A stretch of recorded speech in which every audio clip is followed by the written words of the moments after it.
在对付薛氏这一点上，也算是好事。但对公主不是，若公主当真和亲而去，来日与大越开战，她就会第一个死。您曾告诉我，要与命运抗争。就算已成定局，为了殿下，我也要试一试。哪怕会有杀身之祸。是。你这是做什么？您曾说过，对雪宁的百般照顾，是为着4年前的救命之恩。雪宁知道，阻止殿下和亲，一定会给您招惹来麻烦。我并非此意。此事牵连过大，雪宁一人无法力挽狂澜，只得挟恩迫于您。只要殿下能留下，你我2人之间，便互不相欠，恩怨两清。住口！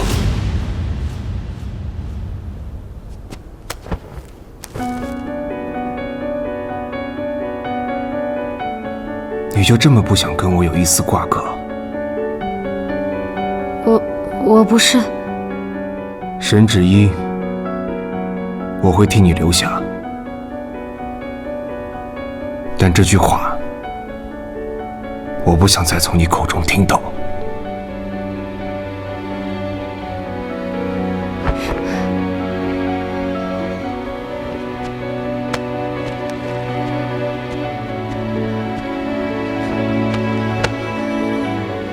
雪宁告辞。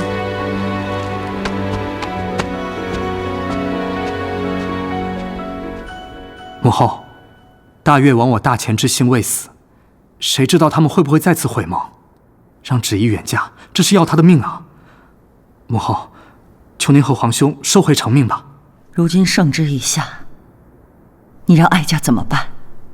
难道去驳斥圣旨吗？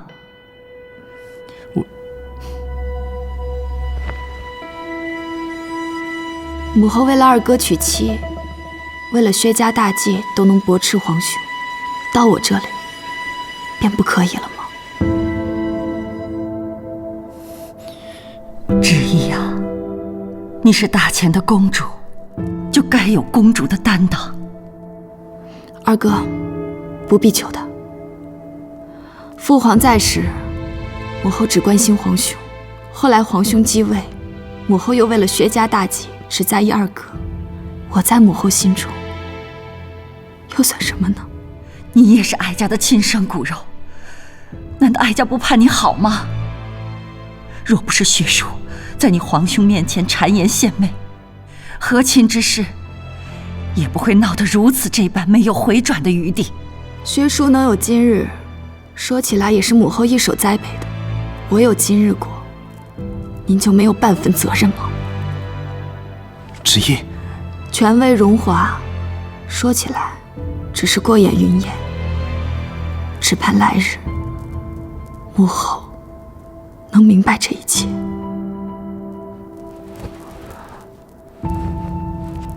芷依，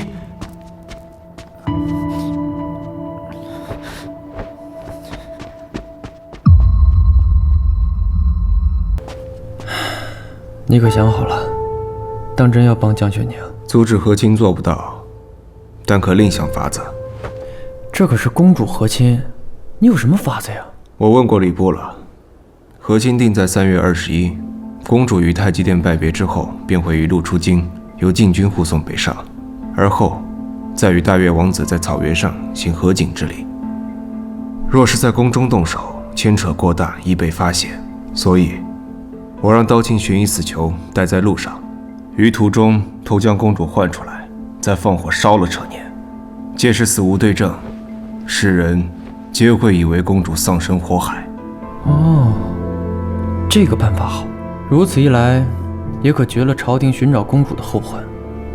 不过，这和亲未成，大越焉能善罢甘休啊？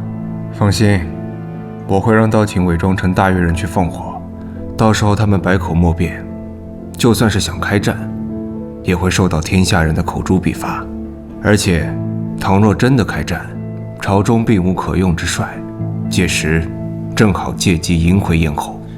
你这到底是为了帮江雪宁，还是为了完成你自己的计划？有什么分别吗？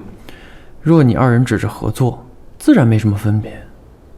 不过要赢回咽喉，只需要杀了沈芷依，挑起两边战乱不就行了吗？你冒这么大风险为他救公主，但凡中间出了什么差错，这么多年的布局可就毁于一旦了。嘿。